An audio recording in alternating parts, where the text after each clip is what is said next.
Assalamualaikum warahmatullahi wabarakatuh. Jumpa lagi dengan saya Bu Sulis di podcast sekolah kita 45 Studio Always Yes. Hadir di sini bersama saya Bapak Zainal Mutakin MPD. Ya, Assalamualaikum Bapak. Waalaikumsalam. Beliau ini adalah yang ngurusi kurikulum sekaligus guru kelas 6. Iya, benar sekali. Pak Zen, ini Ya, banyak sekali pertanyaan ya boleh, Bu. tentang sesuatu yang lagi in sekarang. PPDB, Pak. PPDB SD apa SMP? SMP.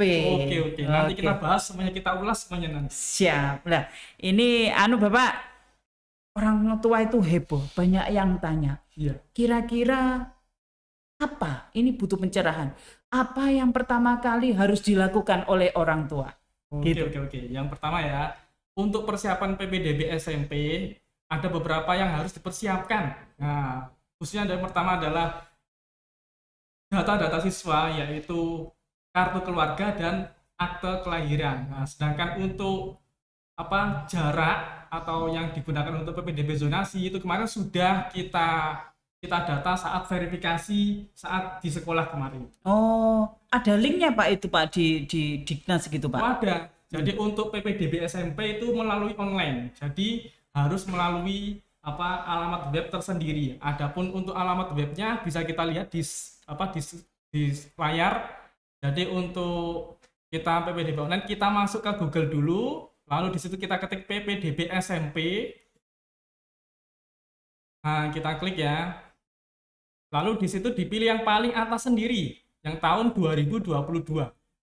PPDB SMP Surabaya. Setelah kita masuk alamat ini, hal yang perlu kita pelajari dulu adalah kita harus melihat pengumuman dulu biar kita tidak salah jadwal. Nah, di sini ada pengumuman. Iya. Kita baca, di bawah ini ada untuk jadwal yang pertama adalah tentang validasi data. Oh, datanya harus valid begitu ya Harus Pak ya? valid, harus benar. Iya. Jadi validasi data itu adalah kita itu sebelum PPDB, sebelum daftar ke SMP, data itu harus valid, Harus mateng gitu harus Pak ya? matang dulu, fix dulu.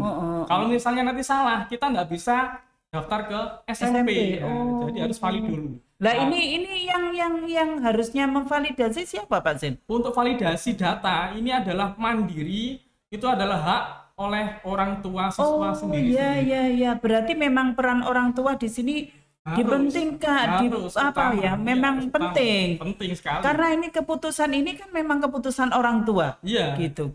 Iya. Jadi validasi data itu kita bisa jadwalnya adalah mulai tanggal 17 Mei sampai tanggal 2 Juni. Nah, adapun caranya adalah kita nanti langsung aja diklik validasi. Bisa diklik, lakukan validasi. Nah, terus itu ada beberapa pilihan, yaitu validasi untuk yang tahun lulusan 2022, yaitu yang baru lulus ini. Lalu bisa juga untuk lulusan tahun sebelumnya juga bisa. Kita daftar SMP kalau misalnya yang kemarin itu ada yang tidak sekolah atau off, ada yang mondok dulu terus nggak kerasa terus akhirnya sekolah lagi di sini. Sakit juga bisa ya Pak ya. Bisa daftar sekarang. Berarti Terus ini disesuaikan dengan kondisi masing-masing ya Pak ya? disesuaikan dengan statusnya kondisi masing-masing. Nggih. Umpama lulus tahun 2022, Nah, coba, diklik ini. Iya, bisa kita klik sekarang, lakukan validasi. Nah, di situ ada panduannya dulu, apa saja yang perlu dipersiapkan. Yang pertama adalah harus KK Surabaya. Oh. Kalau misalnya kakaknya luar Surabaya, di sini belum bisa. Oh, iya. Ini berarti difasilitasi untuk yang berkaka Surabaya. Berkakak Surabaya. Iya.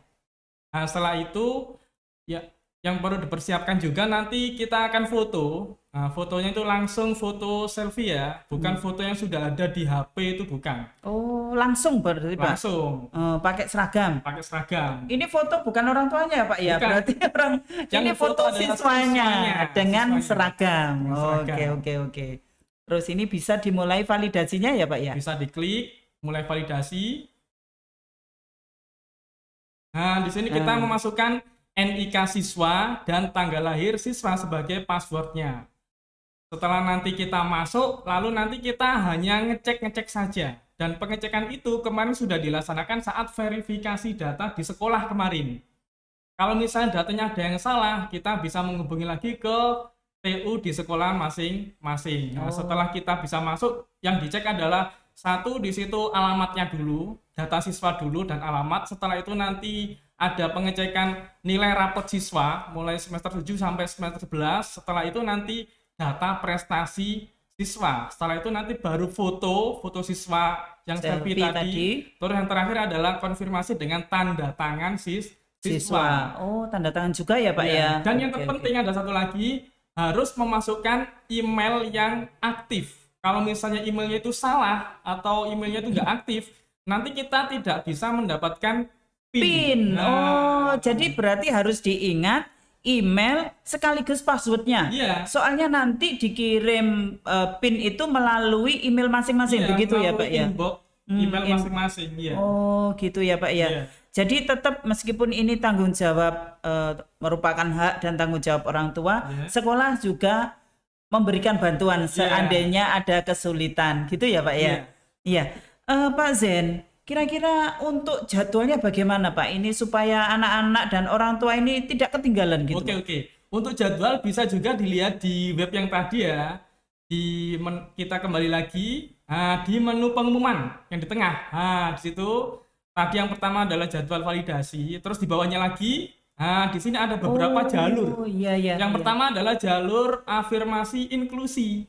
Bagi yang menyandang inklusi ya. Terus di situ juga ada afirmasi mitra warga, yaitu bagi yang MBR punya MBR. Masuk MBR atau masyarakat berpenghasilan rendah. Itu ada jadwalnya, bisa dilihat sendiri tanggalnya. Setelah itu nanti ada juga jalur perpindahan tugas orang tua. Nah, ini yang dimaksud adalah misalnya di situ aslinya adalah bukan warga Surabaya, tapi di situ mendapatkan tugas untuk tugas negara maksudnya ya. Di situ harus melampirkan surat tugas orang tua. Ada juga yang perpindahan tugas itu kakaknya kakak Surabaya, meskipun anaknya tinggalnya di luar kota. Oh, bisa juga. Iya. Bisa juga. Nggih. Setelah itu bisa ke bawah lagi. Nah, di situ ada jalur prestasi. Jalur prestasi ada dua, yaitu prestasi rapot dan prestasi lomba. Ini waktunya juga bersamaan. Waktunya adalah mulai tanggal 3 Juni sampai tanggal 9 Juni. Nah, itu juga waktunya bersamaan, jadi paling tidak ini harus salah satu yang harus dipilih. Kalau prestasi rapot ya rapot, kalau lomba ya lomba. Oh, gitu. Ya, karena waktunya bersamaan. Kecuali kalau waktunya berbeda, kita bisa mana yang didulukan gitu ya Pak ya. Untuk prestasi rapot ini yang dilihat adalah dari SK rapot yang kemarin itu yang sudah saat verifikasi kan sudah mendapatkan nilai SK rapotnya kan ya. Nanti yang akan di ranking. Oh, gitu. Ranking, ya kalau ada nilai yang sama Pak, gimana Pak? Untuk nilai yang sama nanti yang diprioritaskan adalah bahasa Indonesia dulu. Enggak, untuk misalnya ada nilai yang sama, itu nanti ada prioritas lagi yaitu usia. Oh, beda dengan tahun lalu ya, ini ada bedanya dengan tahun lalu. Kalau tahun lalu itu yang diprioritaskan adalah mata pelajaran pilihan yang utama, bahasa Indonesia, matematika, IPA. Kalau sekarang misalnya ada nilai yang sama persis, itu yang diambil duluan adalah usianya siswa dulu. Setelah itu baru nanti waktu pendaftaran yang paling tercepat itu nanti yang di-ranking lebih atasnya. Iya. Berarti satu itu usia, yang kedua itu waktu pendaftaran. Waktu cepet-cepetan ya. Wah, ini harus mendapatkan perhatian lebih nih. Jalur berikutnya Pak. Untuk prestasi lomba ini yang disiapkan adalah sertifikat lomba yang sudah terentry di profil sekolah. Saat kita verifikasi kemarin itu sudah ada datanya. Misalnya sudah pernah menjuarai lomba itu paling tidak minimal adalah tingkat kota. Kalau misalnya tingkat kecamatan itu belum diakui. Jadi kalau misalnya di surat verifikasi kemarin tidak ada prestasi lombanya, berarti ya tidak bisa untuk daftar prestasi lomba. Berarti ini harusnya sudah diinventarisir sebelumnya gitu ya Pak ya? Siswa sudah tahu. Iya. Pak, untuk MBR ini kalau misalkan ada pertanyaan orang tua, Bu, saya mau ngurus MBR sekarang untuk daftar SMP, gimana Pak? Untuk MBR yaitu yang jalur PPDB Mitra Warga ya. Saat verifikasi kemarin itu data sudah dikunci, baik data nilai rapot atau data tempat tinggal untuk zonasi atau data siswa yang termasuk MBR sudah dikunci saat verifikasi yang sudah dilakukan di sekolah kemarin. Misalnya sudah verifikasi kemarin ternyata itu surat MBR-nya baru keluar. Ini bagaimana? Itu nggak bisa. Soalnya data sudah dikunci saat verifikasi kemarin. Nah, ini untuk apa ya Pak ya? Untuk menjaga keadilan juga ya Pak ya. Jadi enggak bisa tiba-tiba langsung daftar MBR terus biar masuk afirmasi. Bondong-bondong ke dinas sosial. Iya. Ini informasi penting sekali Pak soalnya Pak ya. Terus yang berikutnya jalur zonasi ya Pak. Yang terakhir ini adalah jalur zonasi, yaitu jalur yang persentasenya paling besar. Kalau tahun kemarin sekitar 60%. Jadi paling besar itu adalah jalur zonasi untuk jumlah dalam satu pagu. Misalnya itu SMP 27 misalnya, itu menerima 300 mungkin. 300, berarti 60%-nya berapa itu adalah jalur untuk zonasi. Oh gitu. Yang diukur dari jarak sekolah dengan tempat tinggal sesuai dengan yang kartu sudah keluarga. Saat verifikasi kemarin Oke. penelitian GPS itu kan ya, lokasi itu kan ya. Soalnya banyak orang tua ini bagaimana ya? Kita alhamdulillah sudah selesai semua ya Pak ya untuk yang alhamdulillah. Tinggal yang validasi ini mungkin sudah sekitar 60%. Jadi yang bagi siswa atau wali murid ya yang belum melakukan validasi, misalnya ada kesulitan bisa ke sekolah, atau misalnya sudah bisa mandiri, kan sudah ada video tutorialnya kan ya, sudah dikirim oleh guru kelasnya masing-masing, bisa juga melakukan sendiri. Yang penting adalah emailnya harus email aktif dan jangan lupa passwordnya gitu ya Pak ya. Terus Pak, kalau mungkin nanti pada waktu pendaftaran itu ada kendala, itu apa yang harus dilakukan oleh orang tua Bapak? Misalnya ada ini yang sudah terjadi ya, ada beberapa kendala seperti yang kemarin. Itu misalnya adalah saat kita login untuk validasi, itu ada nick yang masih belum benar, terus ada tanggal lahir juga yang belum bisa login, itu bisa langsung menghubungi ke TU ya, staf TU di sekolah. Iya. Langsung datang ke sekolah, nanti untuk data yang salah bisa diperbaiki lagi. Oke. Berarti bisa saya simpulkan untuk yang pendaftaran yang paling pertama tadi berarti afirmasi, inklusi, habis gitu prestasi, mitra warga dulu. Mitra warga dulu. Terus prestasi, ada 2 prestasi itu, akademik dan non akademik. Yang terakhir zonasi. Iya. Ini rasanya sudah lego ini. Iya. Wali murid mendengar ini sudah lego, kira-kira sudah punya gambaran. Pasti nanti milihnya jangan salah ya Pak ya. Iya, harus sudah diperhitungkan dari sekarang. Paling tidak wali murid dengan siswa itu sudah musyawarah, nanti enaknya kita itu sekolah di mana, itu sudah direncanakan dari sekarang. Dan paling tidak harus punya pilihan-pilihan alternatif. Misalnya pilihan satu ini nggak keterima, pilihan keduanya itu nanti misalnya ini. Pilihan kedua nggak keterima, misalnya nanti pilihan ini, harus paling tidak punya rekomendasi lah. Iya, di situ kan nantinya juga ada misalkan SMP sekian, jaraknya sekian, SMP sekian, jaraknya sekian. Otomatis nanti melalui sistem ya. Betul. Jadi nanti habis ini kan validasi sudah selesai kan ya. Setelah itu nanti ada waktu untuk uji coba PPDB. Jangan lupa ya, uji coba nanti kita gunakan uji coba mandiri. Bagaimana cara daftarnya seperti apa? Ini masih uji coba. Saat uji coba belum sungguhan. Ini kesempatan ya, saat uji coba kita bisa melihat jarak rumah kita dengan sekolah yang mau dituju.